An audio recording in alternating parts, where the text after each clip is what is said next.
Hi, I'm delighted to be here with my good friend, contact, colleague, Val Hood. Val, it's great to see you again. Hi, Rash. It must be some time since we last caught up, wasn't it? It certainly is. Yeah, a few years. It is, yeah. And here we are in a very noisy Waterloo station, having a cup of tea together. And you just told me that you're just about to publish your first book. Yes. Tell me a little bit, how are you feeling and how did it come about? Well, I'm very excited, obviously, because I didn't think after having only 2 O-levels in my life that I would ever achieve anything like that. But doing my development circle with my mediumship, some people that belong to the group, I didn't realise had their own publication company, and they propositioned me, said, would you write a book? So I've done it, and I had a bit of a mental block up to last Christmas, and I'd done the bits about me, you know, the blurby bits, and then I'd realised the bit that I had the block with was the teaching, and then when I realised that the teaching bit was when I teach my mediumship, it's not me that teaches, it's my spirit guides. So when I realised that, I said to them, well, this is the part of the book that I'm stuck on, over to you guys, and they did it, and I went away and it was all done. Well, I think that's a good time to talk about what you do, because not many people will necessarily know you work as a medium, and for those people who don't know anything about it, tell me what that is. Often people are familiar with people who have to read their fortunes, that people might be mindful about people who are clairvoyant. Tell us what a medium is and the nature of your work. Okay, I'm a clairvoyant medium, which means that I actually commune with the dead. So I talk to dead people, that's what I tell people. It makes people's jaws drop when I say that. But that's what I do. I'm very lucky. I have the gift, the ability to be able to link to people that have passed away. So people come to me when they need closure or comfort or help or guidance, and that in a nutshell is what I do. And how did the mediumship arrive in your life? I understand that you once said to me that you were very, very young, and there were some just strange things going on. Tell me a little bit about how did it emerge, because it's not your everyday profession, is it? No, I was 8 years old and my grandmother died, and I carried on seeing her, and it frightened the life out of me, and I never told anybody because I thought they'd think I was completely mad. I am. However, at 16, between the age of 16 and 8, I was absolutely terrified. At 16, I was really frightened, and I said, I've had enough of this, you go away, leave me alone, I'm frightened. And they did. And then it wasn't until I was in my 30s, when I needed some help in my own life, that I actually said, okay, I'm going to go to a spiritualist church, and one thing led to another. I got involved in all the different classes, and my teacher threw me in at the deep end by saying, I'm doing a demonstration at a church on Wednesday, would you like to come along? So I said yes, very scarily, and I went along and sat there and waited, and she didn't turn up, so I was actually thrown in at the deep end. I had to do the whole service on my own. Wow. And I haven't looked back since then. Wow. And I do so many readings every week, and I do theatres, and I've done some TV, but you know, it's just amazing to be able to help people every day. And it's quite interesting, and you said in between there, you said earlier on, you were saying that the book and everything else, nothing's happened. Quite surprised for somebody who just left school with two A-levels. O-levels? Two O-levels, yeah, of course, 2 O-levels. That's nothing.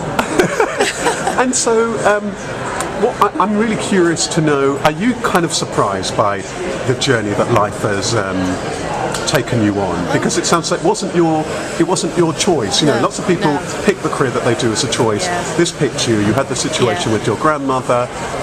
It was frightening, first of all, and then bit by bit, you just sounds like you found yourself in this kind of a work. So you're surprised by the journey that life's taken you on? I am, because when I met you, of course, I mean, I was doing the secretarial services, which was, you know, you ran your own secretarial business. Yeah. But I got really, really fed up with the fact that I was struggling, and as a result of meeting you and going through the process of the sessions with you, and then it actually made me realise that I did have this passion for something else, and thank goodness I actually worked my way towards that instead of carrying on with struggling with the business. And then I realised about a year or so ago that every time I built my business up, it got taken away from me, and I actually realised it was them upstairs saying to me, hey, that's not what you're supposed to be doing in the first place. So one day I remember, it was about 3 years ago, and I screamed at them and I said, all right, I'm listening.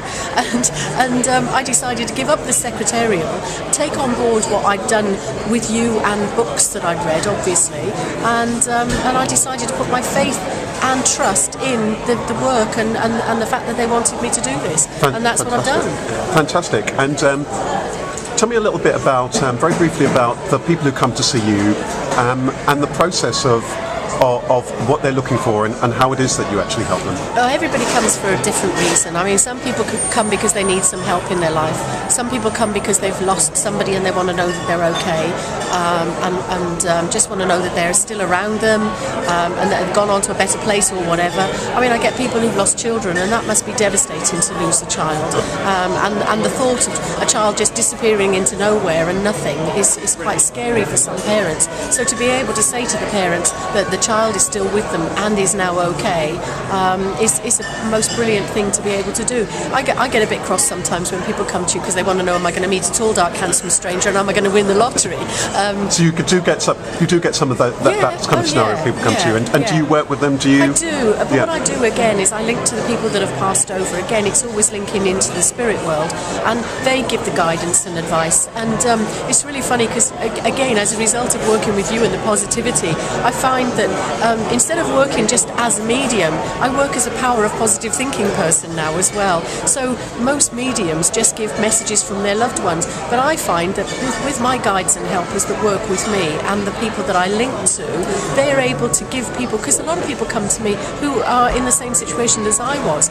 They don't know where to go, they don't know how to achieve it, and they don't know what's ahead of them. So they get really, they're bogged down by everything. So by being able to do the two things now, I'm able to give people that foresight, and that they can actually look forward and do things from themselves, but knowing that their loved ones are with them as well. Their mums and dads, their brothers and sisters are by their side saying, hey, come on, we can all do this together. Fantastic. And now not only is it here in the UK, but you're just off in a couple of weeks on a tour of Australia and New Zealand. Just tell us very briefly a bit about that and why there. Well, it was really funny. I have 3 children. My daughter has an Australian boyfriend, my son has an American girlfriend, and my other son has an English girlfriend. So I know I have to be living and working in 3 continents.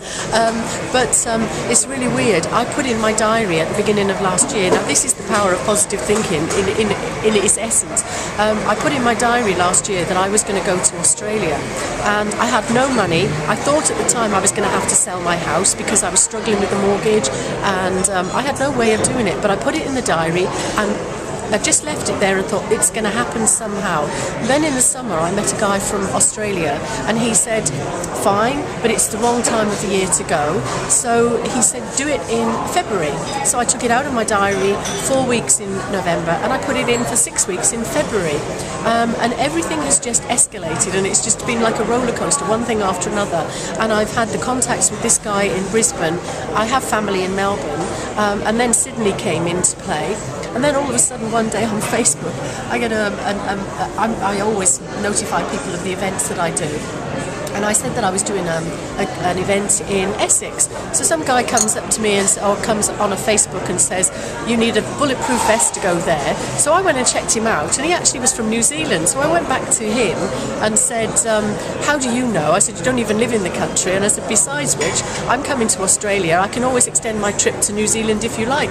And he came back and said, yes, please. So I'm now doing 8 weeks, and that's what's happened. Fantastic. And very briefly before we close, I just wanted to ask about, I know that the work that you do for some people might be scary for all sorts of reasons. They've had very difficult experiences and what have you. And I guess all sorts of people just have different kind of spiritual beliefs. Yeah. Do you find that that gets in the way, or that complicates things? How do you deal with all of that? I've got people that come to me from all religions, all denominations, all walks of life. It doesn't matter. But the thing that's most important is I try to reassure people that when your loved ones are there, they loved and cared for you when they were here, and that's still what they're doing. They're still trying to help you and guide you. They're not going to jump out of the woodwork and suddenly say, boo and scare the life out of you. They want to help you. So they will only be there for that reason, no other. And a lot of times I get people that come through because they've made mistakes when they were here. So they try to guide people and try and put things right. That's just wonderful. Val, before we go, if people are trying to get hold of you or want a reading or to find out a bit about the talks and the events that you're involved in, where can they find you? Is there a web address? My website is the best one. That's www.valhood.co.uk. Wonderful to see you again, and all the best with your tour and with all the work. Thank you so much.